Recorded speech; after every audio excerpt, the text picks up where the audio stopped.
What's going on, my people? How y'all doing out there?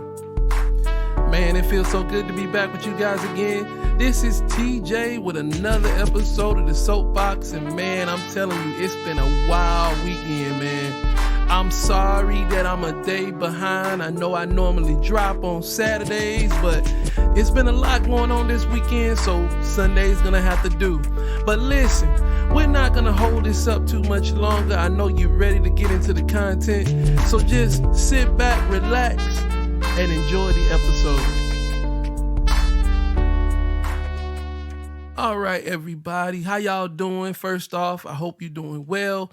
I hope everything is good in your life, living blessed, man. I'm telling you, it's a good time to feel real good about yourself, and we're going to keep on rolling on this train of positive motivation and moving forward that we've been on so far. So let's just jump back into where we were.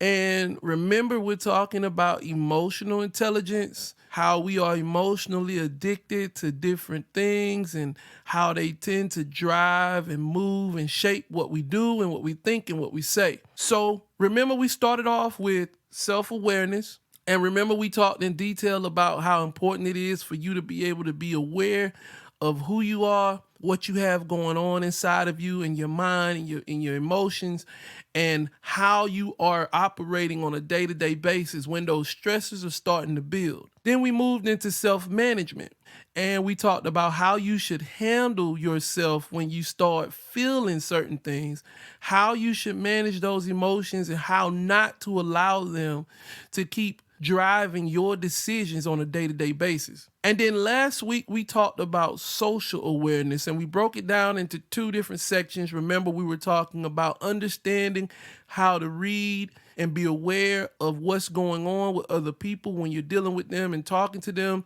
But then we also talked about how important it is to understand your actual social environment, the community of people that you deal with on a regular basis, and who's actually contributing to how you think. And I introduced you guys to the 6 H's, the concept that I use on a regular basis, kind of incorporate that on everything. And I talked to you guys about those different elements and what to understand about each one, and how everybody can be either one or multiple or a combination of multiple H's that are there in those profiles.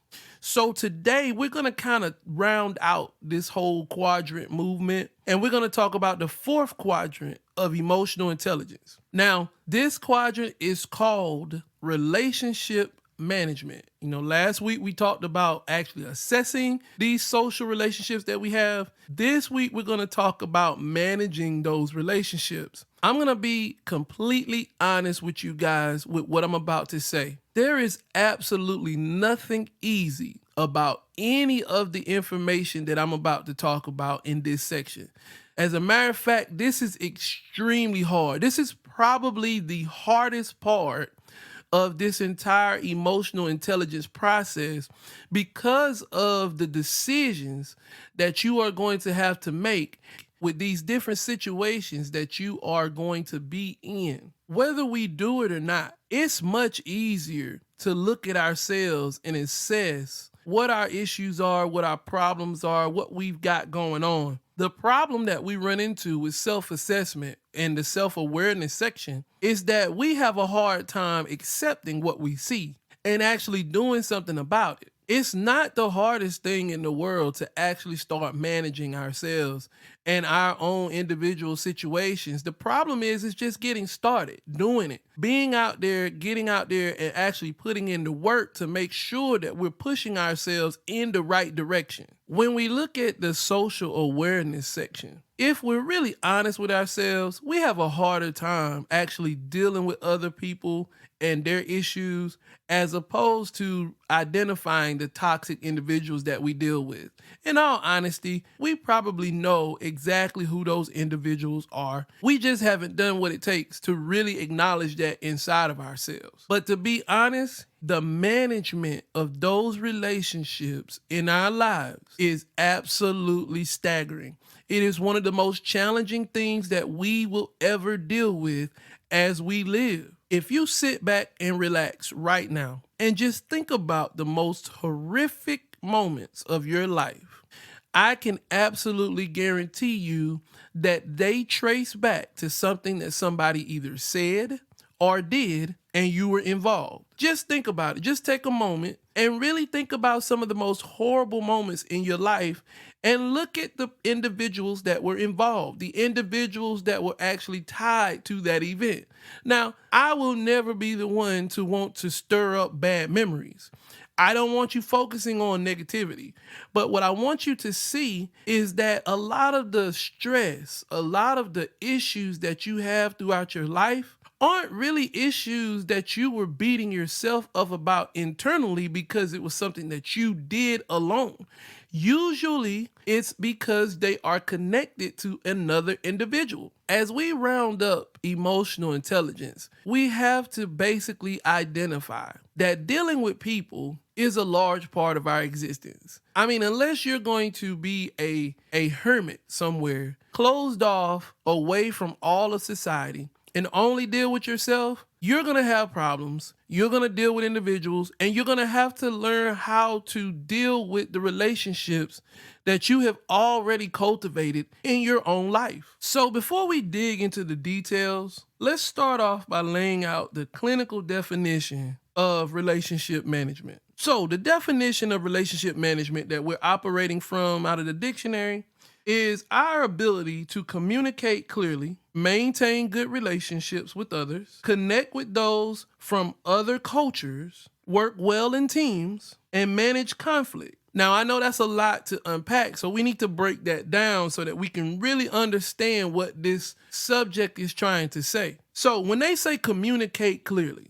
they mean that they want you to be clear about your meaning. We have a hard time, a lot of times, actually getting our points across because we're kind of beating around the bush. I'm not going to ever tell you to be rude with people, but I think there is one thing that most people need to understand. 99% of us are not mind readers. If you want me to understand something, make it clear for me. Of course, I need to do the same for you. I think one of the biggest problems that we have in relationships is communication. Now, this is all kinds of relationships, not just some type of intimacy. It could be job, it could be friendships, whatever the case may be. But you need to be clear about your meaning, about your purpose, about what it is that you're trying to get across. Everybody is not capable of actually understanding your underlined meanings when you say things. So you need to be clear about what your meaning is. If you're working on a project with someone, you need to make sure that that partner of yours understands exactly where you stand and exactly what your motivations are moving forward. You can't get something done with an individual and then get down the road and say, well, I thought you would have known. How would they know? Everybody is not you. Everybody doesn't exist in your brain. So there's no way that you could just assume that an individual is going to know what you want them to. Now, there are situations where I'm sure certain elements should be assumed that they're known, but for the vast majority of directives, of things that you're working on with an individual, you need to make sure that they're clear. Now, the second part of this is maintain good relationships. Now, we're going to dig into that part a little bit later on in the podcast, but I want to make something absolutely clear to you guys. Your personality matters. Now, I know that there are some people out there that listen to this podcast. I guarantee you there are people listening right now. And you have lived your life assuming that people should just have to deal with you the way that you are. That whatever way you've cultivated yourself as far as how you deal with individuals is just what people have to deal with. They can either like it or not, take it or leave it, whatever the case may be. Now, first off, I want to commend you on at least establishing who you are. Because there are a lot of people that have no idea who they are. But you obviously have settled in on this identity that you are going to present to the world. And it's going to be hard-nosed, drag out, this is who I am, period. What I want to warn you on is that probably won't work with everybody. And you might be cool with that. You might be okay with the idea that you are going to be some people's cup of tea and some people you're not. You are absolutely 100% free to be who and what you want to be.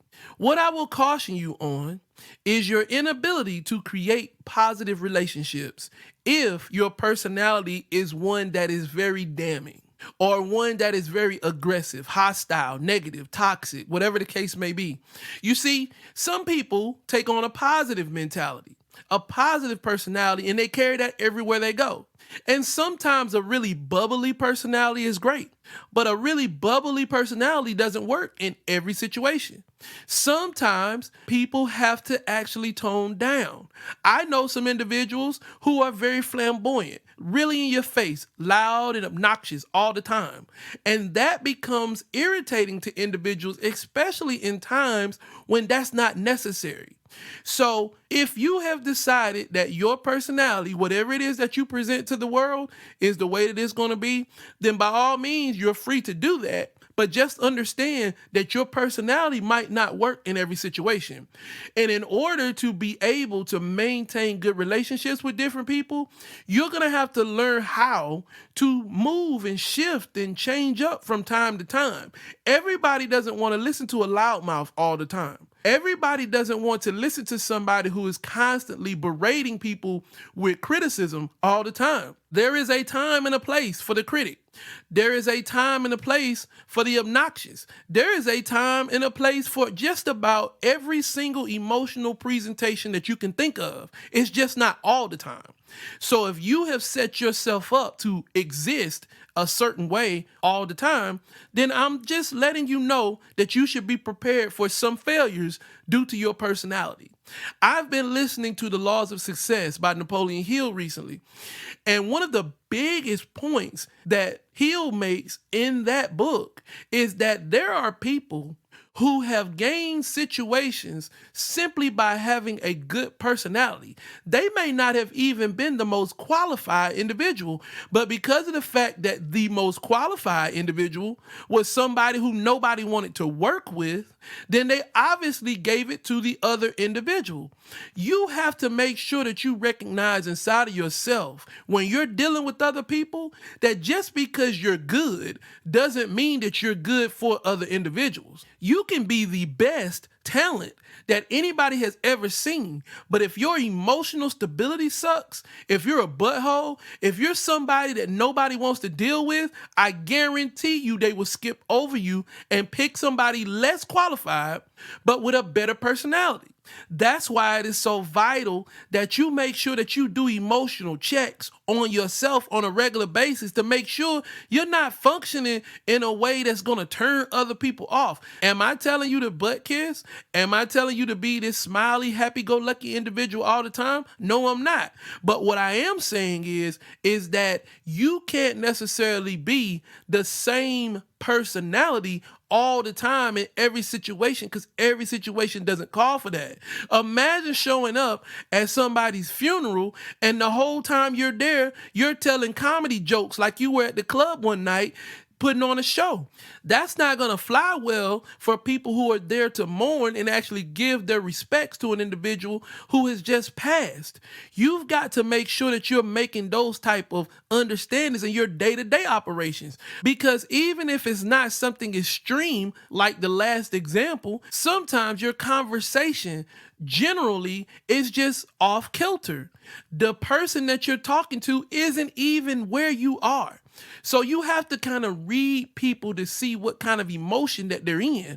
Now, granted, sometimes it's a good idea to try and lift people's spirits. I always try to do that because I don't think that there's ever a situation that can't benefit from people feeling good about themselves and feeling happy, as opposed to feeling down and only thinking about the worst case scenario. However, you have to be tactful in how you do that, because everybody is not going to accept your level of presentation if it is overwhelmingly not in the area that they're mentally at that particular time. So enough of that. I'll get back on that in a minute.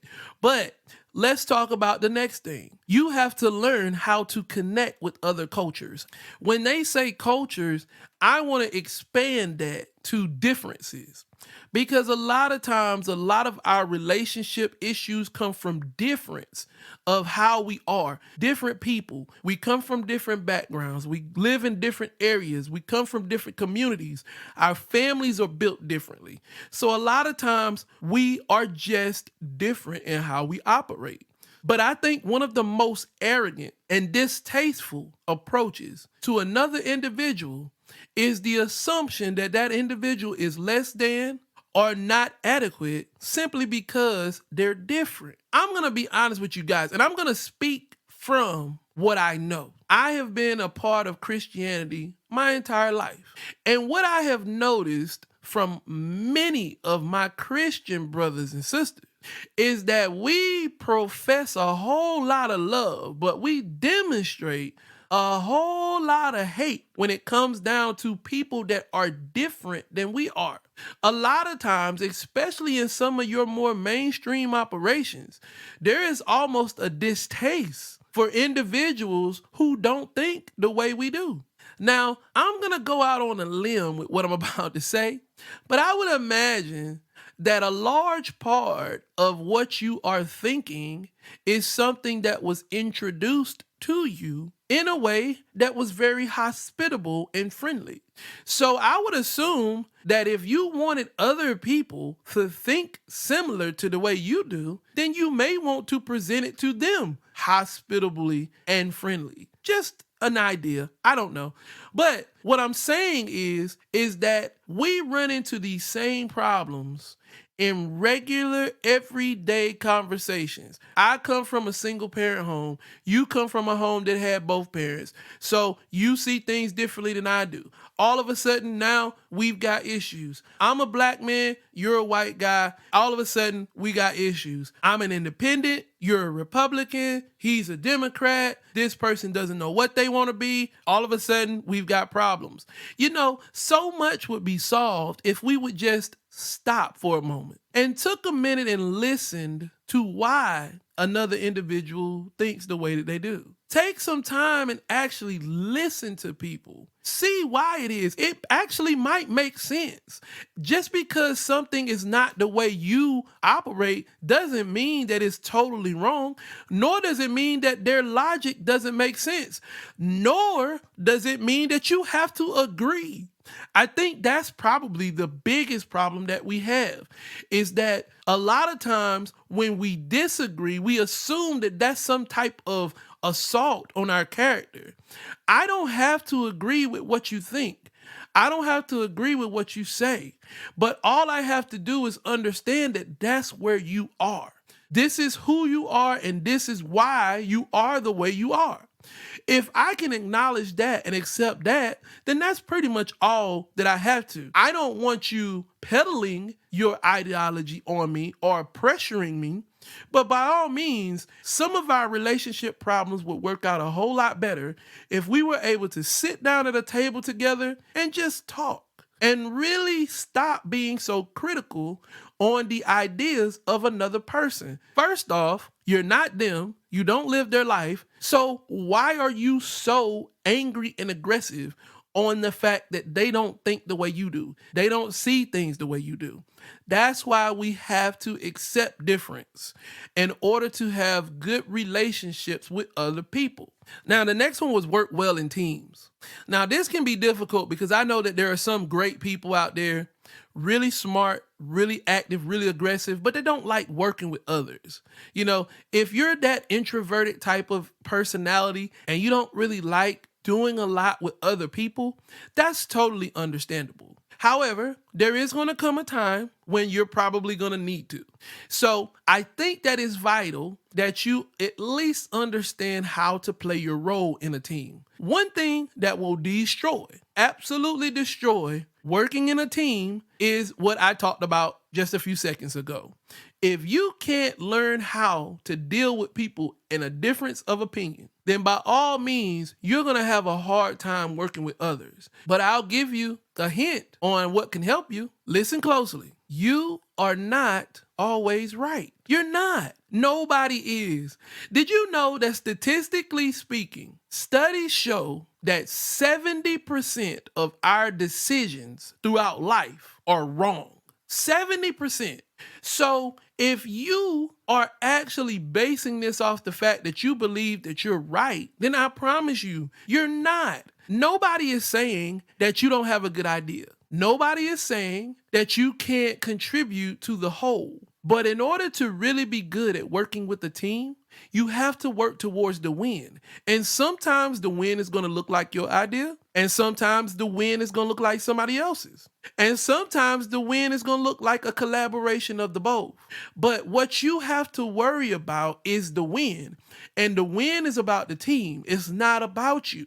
It's not about your own personal idea. It's about what we need to do to achieve the goal. And a lot of times we screw up our teams because we're constantly wanting our opinion to be at the forefront. We're constantly feeling like our idea was the best idea. And that just destroys teamwork from the inside out. I'm going to tell you another thing that destroys teamwork. You wanting to be the leader all the time. You can't be the leader in everything. Sometimes you just have to be a good soldier. Sometimes you just have to play your part, play your role, and do that to the best of your ability and let the chips fall the way they do. And if the mission fails, don't sit back and talk trash about the fact that somebody else was running the show. Because the truth of the matter is, when the ship sinks, everybody sinks. So you can't sit back and say, well, if I was leading the charge, then it wouldn't have went like this. No, you support the individual that is in place. Do your part and let the chips fall the way they fall. Because you're going to get a chance to be the female that has to run the company, to be the gentleman that has to run the system.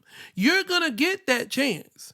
And the last thing that you want to happen is for you to run around to all of your little other relationship connections that you have, talking trash about the individual who's in charge. And then all of that information gets back to that individual. And before you know it, now you're in charge of something. And all those individuals that you had all those conversations with, now they're remembering what you said about the other person. And I'm going to tell you a secret about a lot of your friends. They're just sitting back waiting on you to fail. We're going to talk about that here in a minute because that's a major issue that you have to accept. Everybody's not on your team. There are a lot of people that are in your circle that are simply waiting to see what happens with you. They're not trying to support you. They're smiling and then they're waiting. They're laughing and then they're waiting. They're talking and then they're waiting. So these are individuals that you're feeding all this information to. And the first thing that's going to happen when you fall is they're going to get back in their little circle and talk about how much you had to say about the individual who was in charge before, and now look at you. I promise you it's going to happen. It happens every single day. That's why it is vital that you get a grip on your circle. And we're almost there. So hold on tight. And then the last part of that definition is managing conflict. I'm going to be honest with you. This is rough because you don't really know what stressors push you over the edge until you actually get in these situations. A lot of times you've got things going on in your life and before you know it, bam, you get hit with a brick wall. And this was something that you never expected. But one thing that I'm going to tell you is that you've got to learn how to deal with conflict.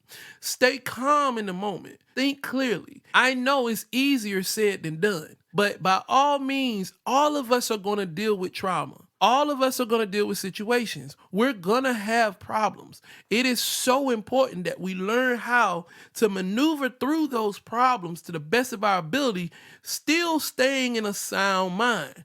Because a lot of times when you run into these situations in your relationships, whether it's dealing with your family, whether it's dealing with your boss, whether it's dealing with coworkers, whether it's dealing with your significant others or kids or whatever the case may be, it doesn't matter which one it is. What I'm saying to you is that sometimes it gets so difficult and you allow the stress to overtake you.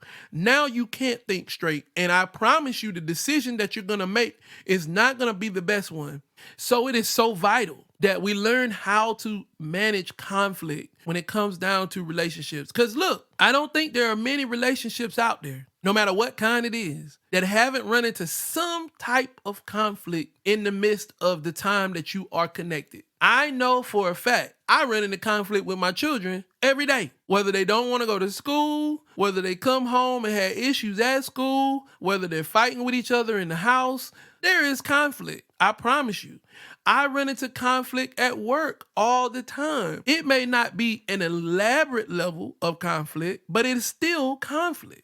So you have to learn how to manage that as you move from one situation to the next. And I promise you, those individuals who you're closest to, those individuals who are really your friends, who are really your family, who are really close to you intimately, no matter what the situation is, aside from it killing them or degrading them completely morally, they're going to stick around. They're going to stay strong. I want to make this promise to you. I promise you that if you are experiencing stress on your job, home, relationship, kids, whatever it may be, I guarantee you it is because of either one or a combination of those 5 items. If you sit back right now and look at your stressors, I guarantee you it will be one of those 5 or either a combination of them that is causing all of the problems. It might be communication, and that communication may be causing you problems when it comes down to conflict resolution. It could be the fact that you don't really have a good grip on the differences between you and another individual, and that's causing you to have issues inside of your team, or causing you to have issues with actually keeping a good relationship with that individual. I guarantee you those 5 items that we just talked about could be set inside of every single problem that you have when it comes to dealing with another individual.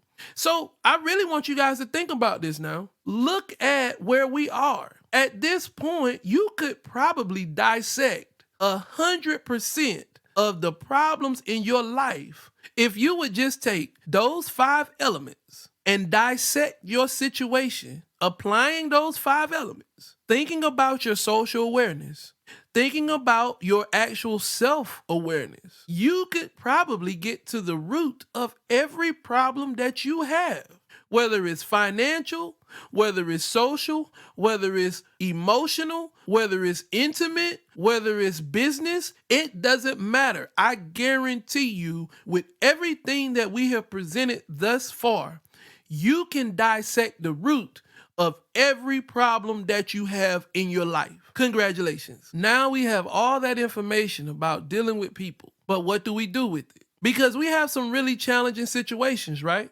Like, what if you have a situation where you and your boss just don't see eye to eye, no matter what goes on? You just don't. Or what if you're dealing with a boss that's tyrannical, or a group of people at your job that just simply seem to torment you on a regular basis? What do you do in a household where your significant other is just simply toxic and negative all the time? What do you do in a home when your parents have no faith in you and all they do is present just negative outcomes to you? They don't believe in you. What do you do? And what do you do when your friend circle is just full of negative individuals? Okay, so I'm going to say that there are 3 options. There are really just 3 options. There's not a big, elaborate ideal that we need to tackle. There are 3 options. And we're going to get to those, but before we do, there's a couple of things that we need to cover first. So remember at the very beginning, I told you guys that this is going to be extremely hard. We're about to dig into some decisions, and these are not easy decisions. There is nothing easy about the stuff that I'm going to explain to you guys from here forward, because I understand it, because I'm human just like you. I am in situations just like you. I see the world just like you. I do not have it all figured out. So what I'm trying to express to you is that this is hard, but if you're diligent And if you're true to yourself and really, really take the steps that we've talked about moving up into this point, I have full faith that just like millions of the individuals who have taken this same walk in their own lives and have professed how they have moved from a life of stagnation and negativity and toxic just activities to a life that is more prosperous, more full, then by all means, if they can do it, you can, I can, anybody can. We just have to accept it for what it is. So look, first things first, and I want to make this one really clear. You cannot change anybody. I'm going to say that again. You cannot change anybody. See, this is one of the biggest mistakes that a lot of people make because they want to believe that the experience of being with them, being around them, being engaged in conversation with them is enough to change a person. I can't tell you how many times I have heard people talk about different situations where they felt like they could change an individual. I am going to tell you guys something right now. Nobody is going to change until they are ready and willing to change. You can't do it. There's no button you can push that is going to make them think a certain way, especially if this is a way that they have been thinking for the majority of their life. You are not going to be able to convince an individual who has been thinking a thought for over 30 or 40 years that what they are thinking is different. Not until they are willing to accept the facts that you are presenting to them. Ladies and gentlemen, I am a young man, and I do this podcast with the ambitions of helping people move forward, grow, expand, progress into the individuals that we all want to be by introducing them to information that they probably may not have even heard before from other people that they have talked to. But here is the real truth. The truth is, I can't change a soul. I can't make anybody different. All I can do is present the information, and it is the individual's job to either accept it or not. It's the individual's job to want to be different, to want to be better. If they don't want to, then by all means, there's nothing I can say. There's nothing you can say, and we need to stop living that illusion. We have confused ourselves into believing that we can change people when you can't. It's not even scientifically sound that you should be able to change an individual. That's why we try so hard to catch children in early ages, because at a certain point in time, a child's prefrontal cortex, that's the part of their brain that is at the very front of their brain. That is the part of their brain that is responsible for reasoning and decision making. There comes a time in that child's life when that prefrontal cortex, it matures. Now, granted, it doesn't happen until they're about 25 or 26. Sometimes it's a little bit earlier for females, but for the most part, once a person hits there, then usually they have made up their mind how they are going to be for the rest of their lives. And the only thing that changes is them when they decide to grow, when they decide to build. So when you run into a 30, 40, 50-year-old individual who has done the same garbage all their life, that's going to be a hard pill to swallow when you realize that you have taken up so much time in the idea that you thought you were going to change that individual without them being ready. And then another thing that we need to be cautious of too. Sometimes we want people to change and they don't need to. Like, don't be so arrogant and narcissistic to believe that just because a person isn't a clone of you, that they're wrong. You might very well need to change. You could possibly have the wrong idea. That's why it's always a great idea to always be teachable, trainable, be able to elevate. Don't get yourself so stagnated in your ideology that you feel like you've arrived and nobody can teach you anything or tell you anything. I've heard conversations from people, and this is the most arrogant statement that can ever be made, but I have heard people say that there is nothing that they can learn from somebody else. First off, just to make that statement shows that you don't know enough. because you have to understand that the human existence is growth. You are here growing every single day. Every day you're taking in different information and your psyche is stretching out and expanding. That is the whole purpose of human life, is to expand. You are going from what is considered very small to the ultimate existence. And that existence, I hope, for you is going to be something that you are going to prosper and enjoy for all of eternity. However, I am telling you now to stand around on earth and to say that you cannot learn anything from anybody else, okay, then by all means, what you have done is you have limited your growth to where you are right now. So don't be so arrogant as to believe that when you run into somebody that simply because they don't think the way you do, that there's something wrong with them. Because it is quite possible that it could be nothing wrong with the way that they think. It could possibly just be you. So do a true assessment before you start to assume that a person has the wrong idea. Bad behavior, character flaws, by all means, those things need to change and be addressed. But everything isn't a character flaw just because it doesn't line up with the way you think. Now, before we get into the 3 decisions that you guys can make, we need to make sure that we approach every situation with one word, and that word is forgiveness. I know it's hard. I told you guys, it's definitely going to be difficult. But every single individual that you deal with, you need to give that individual the ability to breathe. Now, what I mean by that is that we have to learn how to forgive people for who they are.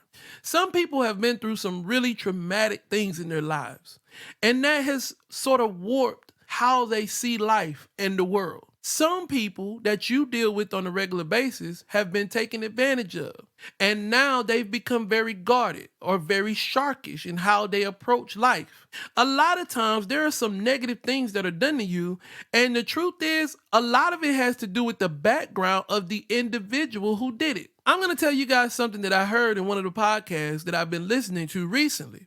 Did you know that 99% of all criminal convictions can be traced back to an issue with self-control? That means that the vast majority of just about everybody that is incarcerated in prison had an issue with self-control as to what led to their conviction. You have a lot of people that have never been convicted of a crime and they're walking around every day with self-control problems, issues. They don't know how to deal with them.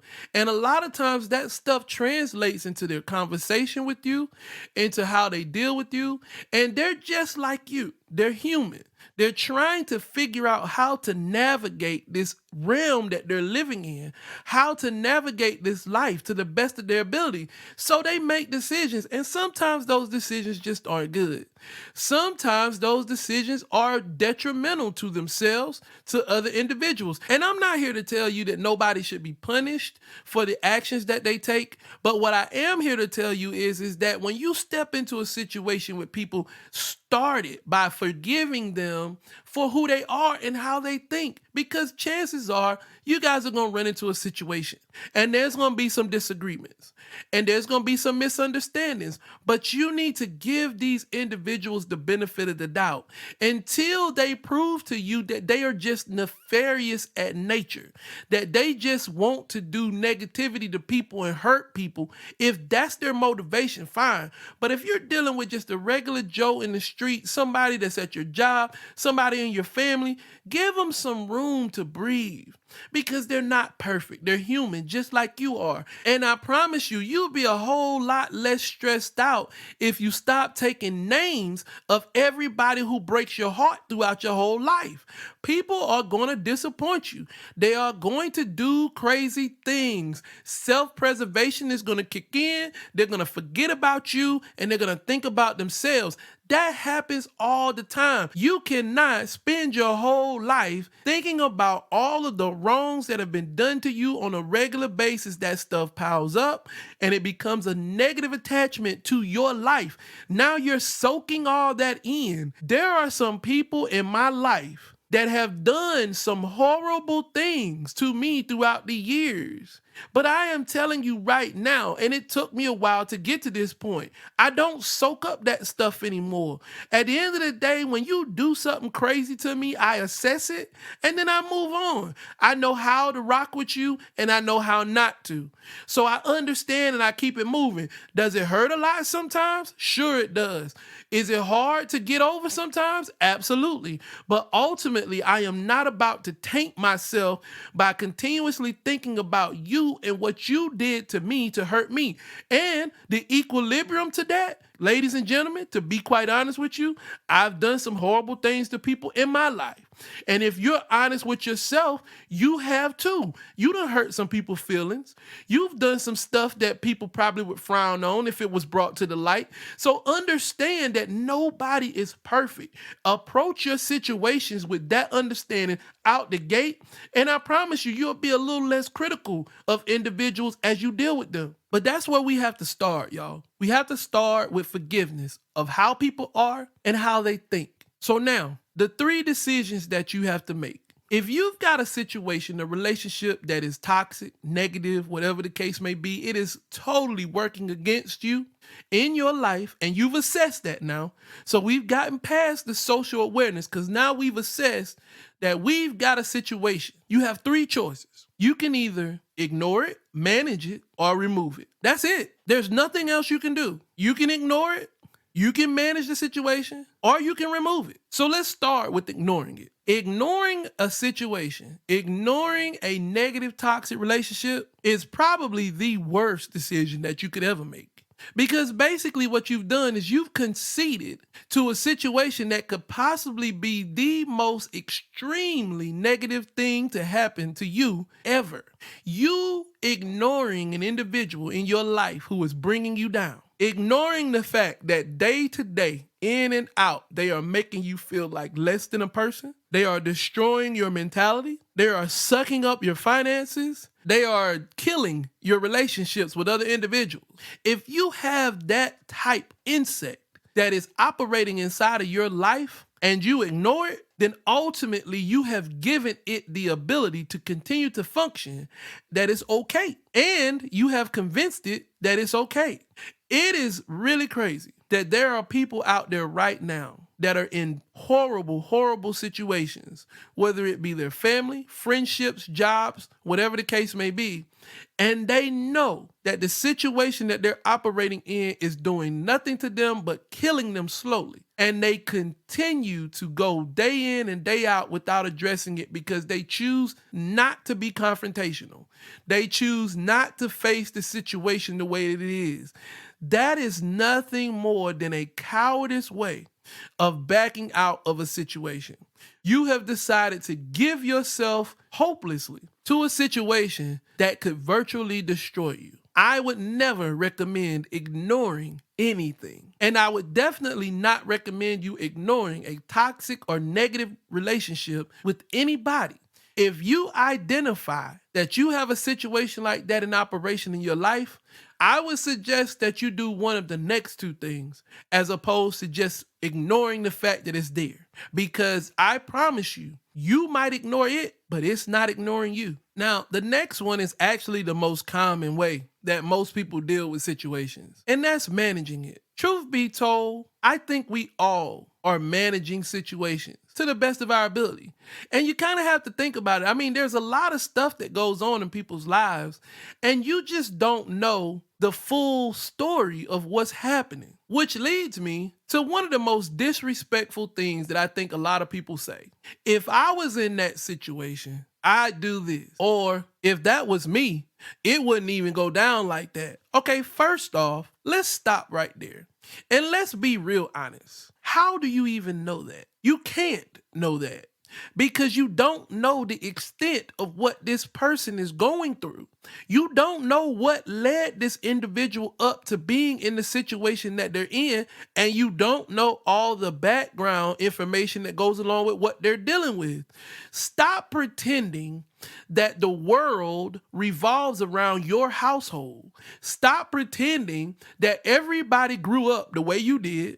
Everybody went to the same school, read the same books, listened to the same teachers. They didn't. People's lives are so much bigger than what you assume they are in your mind. And you can't just automatically think that you have the answer to somebody else's problem. That's one of the main reasons why I don't insert myself into other people's family issues. Because the truth is, I don't know the details. I don't know the extent of what you have going on. Now, if you want me to be a sounding board, if you want me to be a shoulder, I can do that all day long. I can comfort, I can help you console, I can do whatever you think is necessary for you to get yourself to the point where you're cool, calm, and collected. But what I'm not going to do is give you advice when I don't necessarily know everything that's dealing with the situation. If I do happen to tell you something, I promise you I am going to prerequisite it with, well, my situation is different or my life's a little different than that, but I'm going to put all of those precursors out there because I don't want you assuming that I know what you're going through, because nobody does. You have absolutely no idea of what's going on in another person's life, in another person's job, in another person's household, and everybody deals with stress differently. So just because I don't have a problem with somebody doing a certain thing doesn't mean that the next person doesn't. They might have the biggest issue with that because that's something that they've dealt with their whole life. You don't know that. There are individuals that are going through major traumatic issues every single day. You can't assume that you understand that trauma until you've lived it. I'm not a drug addict. I've never been a drug addict. So I don't assume that I can tell another drug addict how to get off. I can give them advice from the position of a sober individual. I can give them lookouts. I can present them with material, with resources, and I can be there for them. But I can't bash them or go through the process of saying what I would or wouldn't do in their scenario because I don't know what they did. I don't know what they've gone through. So I don't know what all is involved in their addiction. 9 times out of 10, like I've explained to you guys throughout this whole process, it's actually deeper than the drug. So in order for them to get to where they need to, they're going to have to do a self-assessment of what the root of their situation is. I can't do it for them. So there's no need for me to assume that I can do it for anybody else. You cannot pretend that you know another person's life. So if they have chose to manage a situation a certain way, there's probably a reason behind it. People have decided to stay at a job, then I would guarantee you that there is a reason. Now, could it possibly be that they're afraid to move to another job? Absolutely. But I can't talk to that reason because I don't know. All I have to do is encourage them. Look, don't be afraid to move on if you need to. If you feel like there's better somewhere else, then by all means go. Go where you think you can thrive. And that's the best I can do. I can't call them stupid for staying. I can't call them stupid for trying to push through it. If that's what they want to do, managing, then by all means, more power to you. Is there anything I can do to help? That's where we need to be when it comes down to situations like that. So what I'm telling you guys is that you have free reign. All of you listening have issues going on in your lives. And if you decide to manage those issues in your own particular way, then there's nothing I can say other than the fact that if it is detrimental to you and it continues to be detrimental to you, then you may want to think about tweaking it. But ultimately, I can't make a diagnosis of what you should or shouldn't do without knowing all the facts. So all I can do is present you with the resources and the ideology of it, and then you can go from there. However, there's one thing that you want to make sure you acknowledge when it comes down to managing a situation. As long as you choose to manage it, it's still there. Now, it may get better, it may get worse, but managing something means that it's still around because you can touch it, which leads me to the third and final decision, and that is removing it. Now, I'm going to tell you the truth. If you have found toxicity, if you have found negativity, there is no better solution than getting rid of it, removing it. Now, that's hard to do because sometimes it can be something that is very dear to you. It could be a family member. It could be a significant other. It could be a brother, a sister, a best friend that's been with you your whole life. But if they are draining you, if they are destroying your progress, if they are causing you to fall more so than rise, then I'm telling you, if you can't manage it, if you've managed it and it just isn't working, it is time for you to make a decision to cut it off. You have to think about bad relationships like a cancer because they're going to affect everything. They're not just going to affect you, they're going to affect other individuals. If you've got a horrible boss and you deal with that horrible boss every single day of the week, that is going to affect your home life if you allow it to seep into you. And it's very hard for it not to because you have such a stressful day with this individual. Then you go home and you're taking that stress home. Now your family has issues because they have just had days themselves.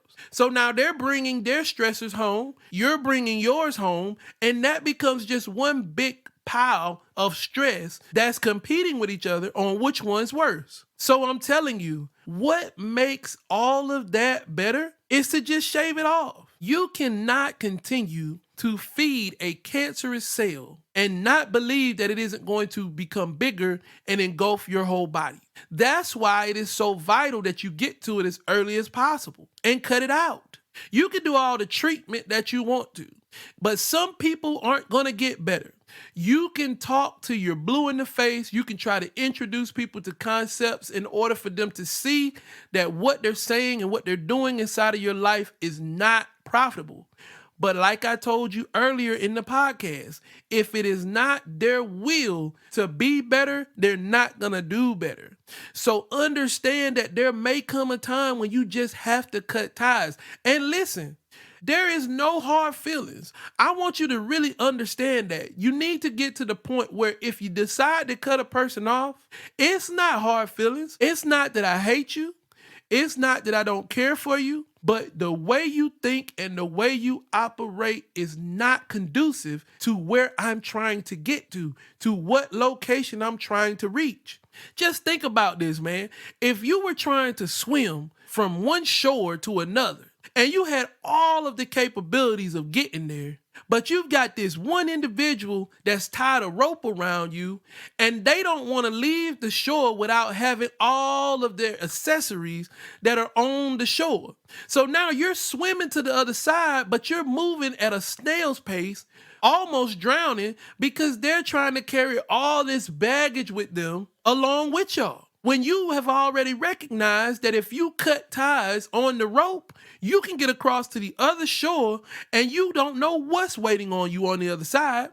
That's what I'm saying to you guys. You cannot continue to live your life with extra baggage being thrown onto you by other people's negativity and toxicity. And all of us have people like that in our circles. Every single person that's listening to this podcast, I guarantee you can identify somebody in your circle or in your vicinity that you probably need to cut ties with. You probably need to spend less time with because they're always bringing you down. They're always changing the mood to something that is negative. So I'm telling you now that the most profitable way to eliminate the negativity and toxic behavior in your life is to cut it off. I'm not saying that it can be done all the time. I'm definitely not saying that it's something that you should do all the time. But I will tell you this right now. I was listening to Oprah the other day in a podcast, and she said something that was absolutely profound. She said, if there are individuals in your life that are not producing benefit to your advancement, then they are producing negative results for your detriment. You need to think about that. Think about the fact that there are individuals in your life that you need to assess to see if this is even a relationship that you should harbor. Is this a relationship that you should even continue to engage in? Because there may be some reason why this individual is just not right for you. And it might not even be the fact that they're a bad person. It might just be the fact that you're on a totally different wave than they are. And that's fine. That's absolutely okay. It is all right for people to be in two different places when it comes down to life. The problem comes in is when you're trying your best to get that individual to be where you are and they are trying their best to be in another place. It won't work. So sometimes you just got to be real about the situation and end it. All right, so we've got three choices. You either ignore it, you manage it, or you remove it. But please, by all means, follow the quads, look at your assessments, make sure that you understand what's going on in your life, and the people that you deal with are vitally important. So make sure that you're assessing those relationships and that they're fruitful and prosperous relationships and not just relationships that are there that are dragging you down. Well, that's all I got for you guys tonight. I thank you so much for being patient with me, for having this episode ready to rock. I know you guys have been waiting on it, so I'm getting it out there. Also, man, I'm really, really excited. My YouTube channel hit 1,000 subscribers, which is an awesome thing. So we're going to just keep pushing forward. I know that there are a lot of people out there that really tune into the Soapbox, and I'm glad to see that you guys are really, really, really showing your support by making sure that you show the world that you're a part of this listening community. So with nothing else, man, y'all hold it down. Keep your head up. I love you. Peace.